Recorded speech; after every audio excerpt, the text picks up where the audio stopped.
Okay, the unique features of our new book on strategy from the outside in is actually embodied in the subtitle, Profiting from Customer Value.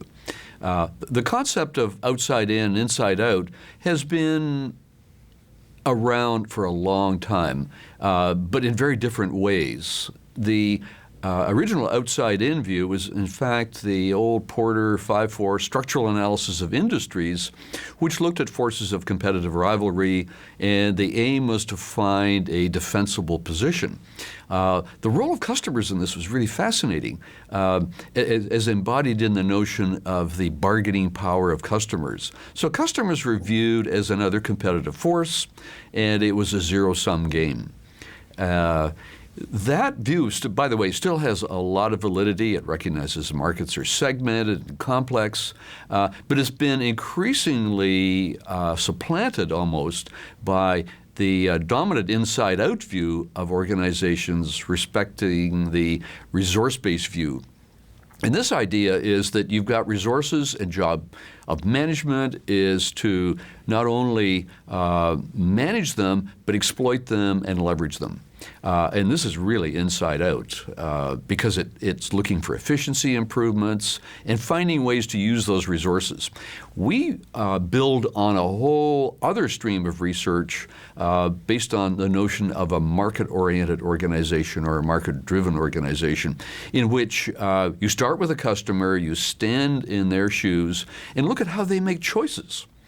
So it's all about your relative position in the customer's mind and how much value each of the alternatives is delivering. So we build on that, and from that vantage point, we look at the organization through the customer's eyes, and what are their competitive choices?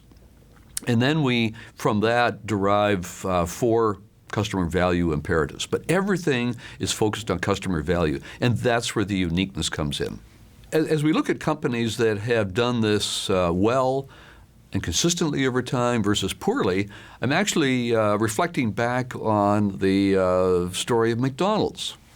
And they did both, which is really fascinating. In about 2001, McDonald's frankly had lost their way. Their performance was awful, share price down by 2/3, and it was known basically as a fast food fuel depot.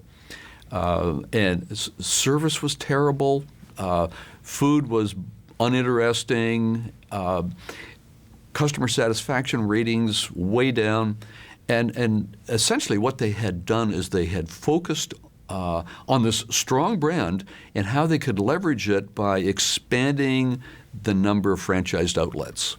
So they were all about growing by adding outlets, i.e. from the inside out. Well, they just totally lost track of the customers. 2004-05, a new management team came along and said, wait a minute, we've got this deteriorating position.